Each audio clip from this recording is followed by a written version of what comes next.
Welcome to Psychic Holistic Spotlight. I am Kathy Acosta, your host for today. We have a long-term friend of mine here. We go way back. Her name is Tricia. We're going to talk about some of the healing and her spiritual path that has brought us with her today. So we got a lot to talk about, and she's definitely very fun. So you might even have some laughter today, though, which will be of a good thing, though, for today.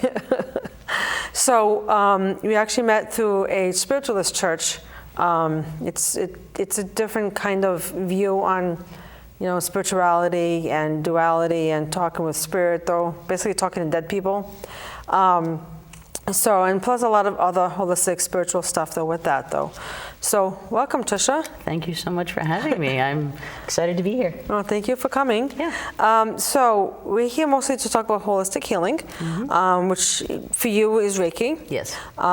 So let's just talk about how got you started on this path many moons ago. I know it's been a while now. The path of Reiki or the path of... The spiritual path, so that you've started on. Well, let's start when I was 2 now. The first time I saw spirit, I was probably around 5 years old. And I had seen a full body apparition at the top of the stairs of the front porch. So it was a 2-tenement house. And we didn't use the front stairs very often.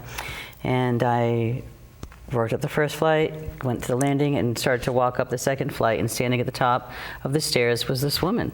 And it frightened me so much that I actually flipped over the railing and fell down the stairs. Oh. Ran to my mother and said, "Mom, there's some lady." So we went upstairs the normal way to see if it was my grandmother, which I knew it wasn't. She was on the phone. And I explained to her who I saw, and just so matter-of-factly, she said, "Oh, that was Mrs. Molyneux Chicken." And I said, "Who?" Like, my grandmother was devout Catholic, and I said, "Who?" She said, "Oh, it's Mrs. Molyneux. She passed, she died in the middle room upstairs." I had no idea about that. Yeah. So that was the first time that I had actually seen spirit, and the fact that I described her, my grandmother could recognize her. So that's when I learned spirits exist. Yeah. And I had seen her one other time when I was a kid through the mail slot. On the downstairs sun porch, I could see feet walking. I'll never forget, they were like comfortable blue, like, I don't want to say elderly shoes, but with like orthopedic. Yes, okay, yeah. And she had a nightgown on with tiny little flowers, and I could see the snaps. So like, that's how clear I remember that. Yeah. So that was my first exposure to seeing spirit. And then I had a fascination with funerals with my oldest friend. We would, because I lived right where the path would go into the cemetery, so we were fascinated with that. So I've always been fascinated with, not necessarily death, but, well, maybe death. So that's what the first time. The physical death, yeah. Yeah. And then after that, my friend and I played with the Ouija board once, and the shade went up. Okay. That's kind of one of those shades, and the shade went up, so we screamed and ran. That was the last time I touched a Ouija board. Yeah. And then another time, we were riding our bikes, and we had left, we had gone down a path from the cemetery, Oak Grove Cemetery, and to a side street, and we heard this voice. It almost sounded like Peter Frampton with like the keyboard, with the voice saying, and it said, like, "Do you want to play?" or "Hey girls, you want to play?" and no, "Do you want to come out and play?" or something about playing. That was in the late 70s, early 80s, so that wasn't something people had in their homes, like the Peter Frampton, that scared the living daylights out of us, and we both will never forget that. So I've had a lot of experiences seeing spirits, Talk about the cemetery and the funerals. Talk about that a little bit. There was a fascination with the funerals? Yeah, we would, because I lived right in the main street that went into Oak Grove Cemetery, and Lisa and I would get on our bicycles, and we would just ride down and hang out. A respectful distance away, but we would just sit and watch. Yeah. Sometimes have picnics, like we were... we had fun with it. I mean, the cemetery really for us was our playground. Yeah. We built forts there, and because Fall River is a city, as you know, and there wasn't really a park, so that was our park. That's so we spent a lot of time there. Yeah. So it's just because it was just local. Probably, yeah. Okay. But we've always, to this day, when we meet up, we will go have a picnic in the cemetery 50 years later. But yeah, we will. So it's a little different as an adult, though, huh? Not really. No, same thing. She and I get on the same level. You know, Yeah. when we get together, we're just having fun. Yeah. You know, and we did have pretty wild imaginations as kids. So Yeah. Which is healthy, but yeah. Yeah, but I always found the cemetery to be a place of comfort. Okay. You know. Yeah, a lot of spiritual people Yeah. do though. Yeah. I'd be more afraid of the living people than the people that have passed. Isn't that you know. something? Oh yeah. That Most is, definitely. yeah, that's definitely a different Most day definitely. for a whole discussion though on that one though. Yeah. So. But so the spiritual path. So then, fast forward teenage years. A friend of mine, her brother and his friend were channeling.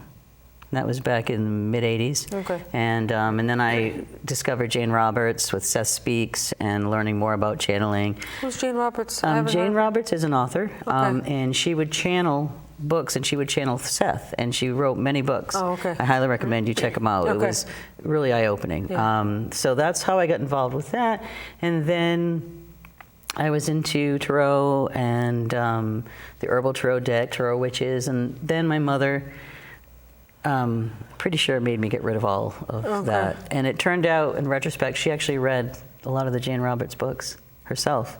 Wow. But her priest Yeah. threw them away. So she, you know, so that's That's really the my priest, yeah. background as a teenager, and probably wouldn't have been until I moved back to Massachusetts, because I did live in North Carolina for 12 years. When I Yeah. moved back to Massachusetts, a friend of mine said, hey, let's go to a church. So we had gone to the First Spiritualist Church of Brockton, and one of the things I loved the most was the principles. Yeah. It really resonated. You could be any religion and that would still resonate, or not believe in believe- God, yeah. you know. And when I first saw the hands-on healing, I was hooked. Yeah. Because to me, I was always told I had healing hands. Like if somebody was sore, they rubbed my back, I always found the spot that hurt without knowing. Yeah. Like instinctively, I would just go to it. So then when I saw hands-on healing, I said, where has this been all my life? Yeah. Truly.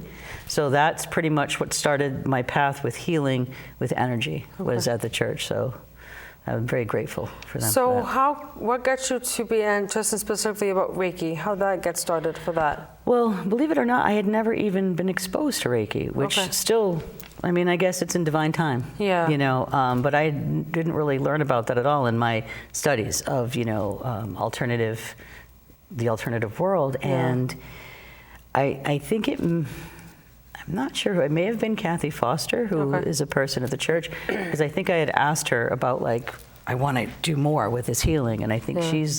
I believe she's the first one that had mentioned something about Reiki Okay. to me, and I just found it fascinating, because Yeah. hands-on was great, but I wanted more. Yeah. You know, and so I had taken Reiki 1, which is just, you know, learning hand positions and getting attuned to activate the healing, Yeah. and then Reiki 2, which you learn the symbols, and then So you you can go do distance, distance as yeah. well, and then Master Teacher, which I'm freshly a Master Teacher, about actually a month today. Yeah, I was going to say, it's been at least a few weeks. It's been a month. Yeah. So I, you know, was doing my 21 days of Reiki to, after, whenever you get attuned, they say you should do 21 days, because that's what, because I'm a master no Usui, so that's what he had done. He went for 21 days. For the meditation, yeah. For the meditation. So that's what I've been doing, and I was asking, like, anyone, can I give you distance? So every night, if I didn't have someone I could actually give a session to, I would send out distance. So Yeah. yeah. Yeah, it's great though, because you've given some like in-person Reiki to me, and some distance too, though, and I always felt like an immediate like calmness and definitely less sore. Well, that's So, great to hear. Yeah, and I did my first distance Reiki on some dogs last night, which was interesting, Yeah. just to see the difference in, because I remember one time doing the Reiki share with you, to see the child, like a child's working energy with is a child, different. yeah. And then her mom was there. And then Definitely have permission. yes. But the dogs it was fascinating how the energy is just different. Yeah. You know, it's just a different approach. So I need to try it a few more times just to find the proper niche in how it needs to be done. Yeah, with so dogs. animals, though, they don't need Reiki as long as human adults would. Even children, though, they don't need it as long, because the energy is a lot more, I don't want to say necessarily innocent, but more pure. Yeah. you know, because they're closer to the higher being, though, than most of us are as we get older, because we get jaded as we get older. Yeah, it's true. All the, you know? the layers of life, Yeah. you know, kind of build up and be not Yeah, that so true. they don't need it as long, though, so it's Yeah. like, it's a different energy, but it's I like the energy of working with animals, or Yeah. even with kids, so. Yeah. As long as you got the parent adult permission, no, you can work on children. Okay, just want to And just the make that dog's clear. parents, too. Yes, yes. So, but, you know, so something, I've had, my experience with the Reiki, though, I've given Reiki to a cat before, to actually one of mine, though, but she always walked away after 5 minutes. I'm like, Right. okay, that's all you needed. See, so it's like, I've yeah. done that in person Yeah. to dogs, but never distance. So that's Yeah. why, and like I've tried it with Millie a few times, and it'd be like a minute or two, just like, okay, I'm good. Yeah. I'm like, but I'm not done. But yeah, I guess I am, because Yeah, it's not so about that's me. all they so. need, yeah. Yeah. So they don't need as long as adults do, though. Yeah. Just because our minds get in the way of a lot of stuff. True. A lot of stuff. But I think for me, one of the reasons why Reiki just resonated so much with me is because I feel like all healing is love, and I do my best to come from that place of love. And I do my best to just open my heart to everyone. Yeah. It doesn't matter where you're from, your socioeconomic level, doesn't matter. Yeah. Because we're all one, we're all humans, you know, in our spirits in human bodies. But for me, like when you get attuned to Reiki 1, that never goes away. No. You know, and there are people that, you know, really want to feel it, or how do you activate it? And for me, how I activate the Reiki is just open my heart. You don't need symbols. You don't need the symbols. I mean, you get help attuned you to the symbols, though. Yes. So that's what helps with that Yeah. kind of energy healing. Yeah, it's Yeah. true. I mean, the symbols definitely help you, you know, with if you want to open something or close something with the chakra, or, you know, seiheki if you want to do like mental work and stuff like that. But just that basic love vibration Yeah. just resonates. Yeah. I love it. So I remember, well, I just want to say before I get into my story with one of my previous Reiki students, you can't do harm with this because it will stop working. Yep. If you have any kind of ill intentions, it will stop. Yeah. You know, I mean, granted though, it's best if you don't have like a bad day or you're angry about something, but still though, that will not go into the client. Because that will stop right there though before you give it to the person. It won't be the absolutely. best, Yeah. you know, because you're not ideal for that day, but it still works. It will go where it's needed. Yeah, for sure. So I remember this Reiki student though. I think it's been 5 years now, maybe a little less than that. So I've been teaching Reiki for a while, as you know. Yeah, for sure. She went through all the levels with me. I mean, we're not all students do. Sometimes, you know, that should change teachers, which is, you know, to each their own, however it works, so divine timing, Yeah. all that stuff. I have 3 different teachers. Yes, so that does happen sometimes, though. And just whatever your path may be, Yeah. though, you know, whenever you're ready, the teacher will come. It's just how it goes. She had previously taken to Reiki 1 with me. She had taken a couple of different modalities. She never completed the other levels, though, for the modalities that she tried, but she couldn't get the connection with the energy. She struggled with that. And I know that some of the energy healing modalities, they're all valid. Yeah. But some of them, though, in my opinion, overcomplicated. Because you have to, like, there's some modalities, you have to remember this, that, the other thing. You don't have to go over here. You have to think of this particular angel, though, or you go over here, you have to think about this particular reason why you're over here. And it's just, you have to think about a lot. Yeah. For some of the modalities. So, you know, that was her experience. There was always like a disconnect with her for that. So with the Reiki 1, though, I was okay. I was confident enough that she got something of it, but she wasn't where she wanted to be yet. So I teach it in 3 levels too. Some teachers teach it in 4. Yeah. But I teach it in 3, which is how you Which is how you got it taught as well, too. yeah. So every level that she took with me, though, I made sure she understood it a little bit better. So by the time she got to the Reiki Master level, she was good, which made me feel better about that too, though, because she sure, had yeah. practice with it, though. She practiced on me in between the classes, though, and other students, though, too, and other clients, so for her, so that helped her. Yeah. So, I mean, she still had a few questions after the last class, though, which I am up for. If you have a question, we'll help you. Yeah. It's just the way it is. Well, you're very wonderful like that. Well, thank you. I will say that you are Thank you. You are an excellent resource. Yeah. Thank you. And if I don't know the answer, I will get you the answer. So I'm fortunate at this point. I know enough people I can get the answer. True. So, which I'm very grateful for that, though. Because I could have used that though in the beginning when I was not on my path. But hey, so this is where we are. But I mean, I think it helped you to be more available to others because of what you went through at the time. Yeah. Yeah. So sure. So definitely good for glad for that though. So it's just. So that was that was just one end of it though, of the spectrum. But like most. This is not to deter anyone if you're new to this, so please just make sure you get the right teacher that has no problem answering questions. If this teacher has a hard time answering questions, you might need to find another one. Yeah. Because that may not be the right one for you. Everyone's different though in how they teach and stuff, but I mean, it's important to be able to understand how to be able to ask questions. Absolutely. So, it's like most of my students though, that I've had though, they had some understanding of a lot of the energy work already. Mm-hmm. But I mean, this day and age, though, it's a lot more common to have, people to have some basic understanding. Yes. I remember when I started a lot of this spiritual work, I had to explain a lot more of the basic stuff though, to people and to clients, though, and to students, though, which is fine because I still do that once in a while, though, now, but it's not nearly as often as I used to when I first started doing my work. Yeah. So it's just there's a lot more people becoming open to this, though, too. Oh, 100%. So and a lot more people in recent years don't know about Reiki. It's true. You don't have to explain it as much. Well, and the cool thing is, like, even hospitals will welcome volunteers, which I did fill out the application. You did? Okay. Yep, to do 1 day a month. I haven't heard back anything yet, but...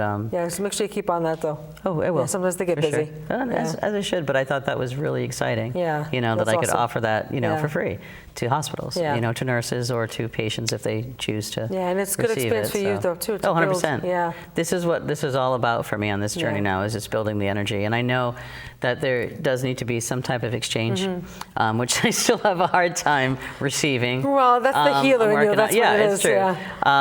But because I just want to keep giving it away because I do benefit from it because the energy does build. Yeah. And I've noticed it more and more. Just I can turn it on like that now, whereas before it took some time to build it up. Yeah. But now I just open my heart and bam, it's there, which is pretty amazing. Yeah. Yeah, it is. It's pretty. Yeah, so you did bring up a good point, though, before, though, when you took Reiki 1, the Reiki, you always be connected to the Reiki. Yeah. Even if you don't use it for, like you use it for a few months, and then you don't use it for, 20 years. Yeah. And you must start using it again. You can just start using it again. You're always attuned to it. That's a permanent thing. Yeah. I mean, some people may want another attunement just for themselves to feel better, but truly, that attunement is there, and you just have to open your heart and just let the healing flow. Yeah. Truly. And for me, I had moved away, so I had actually left the church for about 10 years. So I had a little hiatus there, and I moved back to the area last September. And when I first got back to the church, I was so excited and asked if I could please, wanted to be a member again, and can I take the healing class? And the first healing I did was amazing. And it wasn't full on Reiki, it was just hands on, but wow, my hands were getting hot. It was just like, the energy was so happy that I was using it again, and person after person, especially in the first few months, were like, that was amazing, that was amazing. And it's not me. I'm a channel, but I try to be the clearest channel I can be, and my heart is just open. Yeah. So that made me so happy. Like you said, if you don't use it, I hadn't used it in 10 years. And the first time my hands went down, they got hot, it was flowing, so you don't lose it. You just gotta keep using it. Yeah. And it can only be used for good too. So that's what makes it even better. That's Yeah. But didn't even think about that, but that's because healing is love. Yes. So if you're giving anything else than love, it's not healing. So it's it's not Reiki. Yeah. So that's the thing, though. I can't imagine why someone uses it for nothing other than good. Yeah. But it has come up though. When I'm teaching class, like, well, what if this happens? What if that happens? I'm like. So far, my experience has only been like questions, like what if it happened? It'll just shut off. I was asking you, like, what if, what if they don't want me touching them, and but I've gotten past that now. That was my stuff. Well, if you don't ask, how are you going to know? It's true. There is a certain kind of sensitivity we need to have that when we have a clients for sure. come to us, because some will come with past trauma. It's true. So you have to be aware of that though too, though. You have to be sensitive to that though. And usually you can tell though with the energy though, you know, if it's like, okay, how much is okay? But you can always ask, hey, is it okay with touch with like shoulders or hips or something like that? Well, I usually ask, is there any area that you don't want to be touched? A lot of people don't want their stomach to be touched, which you can touch my stomach. It's nice and chubby. It's okay. But I think some people are self-conscious about that. So, and I'll always ask if there's any area.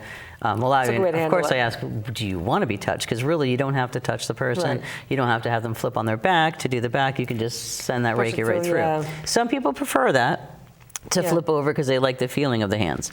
Personally, I like the touch because I have the healing hands. I like to feel that. Yeah. But I can also not touch. Yeah. It's okay. It still works though. It still works. Yeah, that's what's really, really amazing about this work. It still works. Reiki has actually opened more doors for me as of late.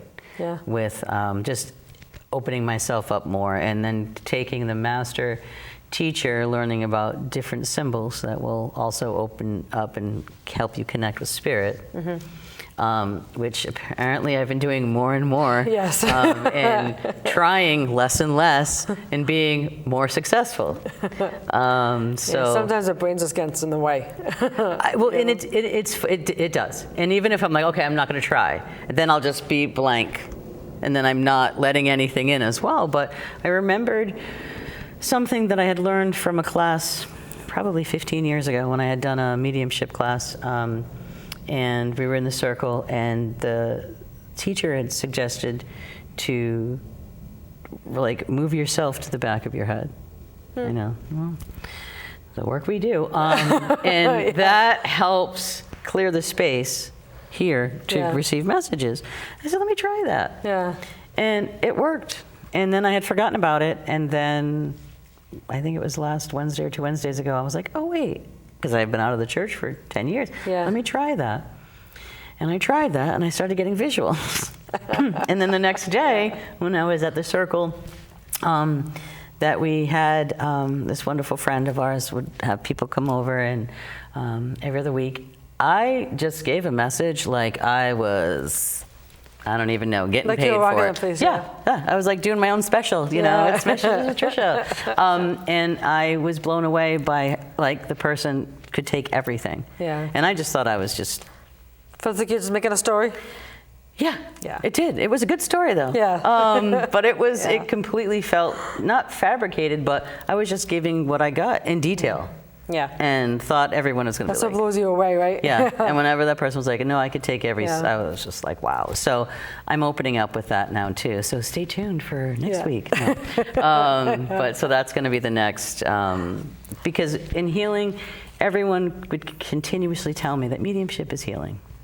And it is. Yeah, it is. It's a form of the healing, but it is definitely healing. So I've always been drawn to Reiki, never to mediumship.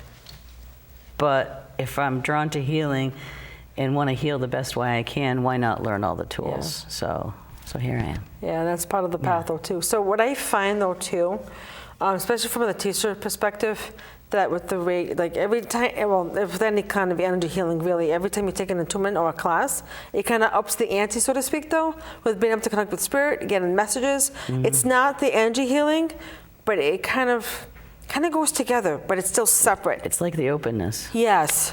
Yeah. Because your heart is open. You want to heal. You want, because once again, healing is love, that love energy. So I feel like, because when I have given some Reiki treatments, I have felt spirit on the left side. And with you, you've witnessed it as well. Yes, I have. And that was pretty fascinating to feel it. And I'm like, okay, I feel you here, but I'm really busy right now healing this person. I don't have time for you right now. I am doing Reiki. But sometimes they're persistent though. Yeah, and they were persistent. And so I've just learned to accept. Yeah. You know, I mean, I'm always protected, highest, best, nothing less. So, so I'm opening to it. You know, I'm not trying, I'm just kind of getting out of the way. Yeah. Literally. And sometimes that's hard though, but yes, we have to. For me, it's hard, because I want to be like, hey, no. And really, whether you're doing mediumship or healing, I mean, we're just that channel, you know, and it's really not us. I mean, I guess our ability, but it's our ability to just open up and connect. And sometimes we forget that. Yeah. you know, and when we forget too much, it kind of shuts everything off, you know, so it's just like until we learn that lesson again. It's like, oh, then it starts opening up again. Well, that's what I'm saying. Like, I was gone for 10 years, and when I came back, I felt really closed. Yeah. I did. Well, you needed to step away at that time, though. Oh, there was a lot of stuff going on. Oh, I did. Yeah. Yeah, I really did. I'm so glad I'm back, though. Yeah, me too. And I'm glad that I'm basically continued my path from where I left off. Like, time never stopped, right? Like, never. The energy, no. I mean, I'll never forget the first time I did, you know, hands-on at church. It's only a couple minutes, but every single person that sat in the chair was like, wow, wow. And for a second, I was like, ego. And then I realized it has nothing to do with me. Yeah. I'm a really clear channel. And, you know, my heart is in the right place. You know, I want these people, my intention is for them to heal. Well, that's why it works so well with you. Yeah. Because you keep it simple. Yeah. You know, keeping it simple is best. So there's no need to overcomplicate anything, though. You gotta do this, that, the other things. Like, no. Just keep it to the basic, and that's it. You'll go a long way. Just keep it simple. Yeah. You know, just keep it that way. And stop. I mean, because my whole thing was like, I'm not trying anymore. I'm just going to sit and wait. Yeah. and that's when it's the best, right? Yeah. It's just like, or I find when I'm not paying attention, driving, those kind of things, that's when sometimes I get messages as well. Yeah. And this was really funny. Last night I was straightening up the house because my dad is my roommate and my niece was coming over to give my dad a haircut. And I was cleaning and I felt my grandparents. And I really felt like a thank you. I don't know how to explain it except it was a feeling. And as soon as I felt that, I heard a little buzzing in my ear. And I said out loud, you don't need to mess with my ear anymore. I can feel that you're here. Yeah. It stopped. As soon as, like... Yeah, it's just acknowledgement, though, is all they need. But the fact that I felt it. Yeah. Like, I was just do-do-do, and I'm like, oh, thanks, guys. And then I ended up going to the onset church last night, and guess who came through? Yeah. My grandparents. Yeah. Thanking me for, so I was like, okay. So that's just further confirmation, you know, that brought me healing. To hear that. So. And just the love from the spirit side is, I can't even begin to explain. The best way I can really explain it is like the love for a child, though, times 10. Yeah. Is the best way I can really explain it. Yeah. And even then, though, that's still not enough to explain it, though. Because I do remember one time when I had gotten a message and I didn't know who it was, but I was getting a lot of, I'm sorry's, but so much love. Yeah. Like, it still overwhelms me, and I've been doing this for like a while. I had never felt love. I don't have any children, so I don't know the love of a child, you know, but the love of my Millie. But it was so much love coming and just so apologetic. And once I realized that actually who that person was, it was amazing. Yeah. Because there was so much sorry and so much love. So, it's just kind of, it's amazing how spirit works. Yes, it is, Yeah, just definitely just keep it at basic, though, helps a lot, though, too, though. Yeah. No need to complicate it. So, yeah. So with the Reiki, though, when I first was starting learning it, I didn't really understand a lot of the energies, like, well, I don't want to say just stuff, but like energy healing. Yeah. I didn't really get it. But it's like, I know if you experienced this, though, too, that my hands used to get so hot, they were actually like completely bright red, because they were like hot so much. And then I think I told you, though. You taught me the trick. Yeah. So I would ask, okay, Spirit, just put ice cubes in my hands. And it literally felt like ice was actually on my hands, because it actually cooled it off. Yeah. It actually got comfortable after that. I could still feel the energy going through my hands, though. But it wasn't hot. Yeah. It was actually, my physical hands would actually be able to tolerate it, which I find amazing. Which, well, I find equally amazing is as soon as, like, my hands can be burning, and when I finish the session, my hands are cold. Yeah. Like... within 2 seconds, it's like fire to cold. Yeah. So it's like proof to me. I'm like, all right, I guess I'm done. Because that's the physical proof, though, for sure, right? For sure. It's fascinating, and I think it's for me just so easy because I'm always coming from a place of love. That's just been my theme. That I think that's why I think energy work resonates with me so much. Yeah. Yeah, because you can get the physical confirmation, though, too. And then the client, though, that you're giving the Reiki to, they can feel the energy shifting, the change. They actually feel better, you know, and like, you know, whenever I'm not feeling well, it always helps speed up the healing process, too. I mean, we don't cure, but it definitely helps things along. Well, make it that quicker. healing energy is Yeah. flowing through us. And another thing I find interesting is when I'm doing a Reiki treatment, sometimes they're feeling something in an entirely different part of their body. Yeah, that's happened a few times too with me, yeah. I guess I was told to have Reiki hands. Reiki hands. I would be here, and then I'm moving down, but they're still feeling me in the spot. So Yeah.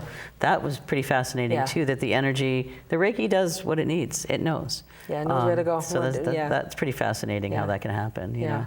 Seriously though. Because I remember one time this one client was like, I thought you were still on my head, and then I looked and you're at my feet. I'm like, well, Yeah. energy's still flowing.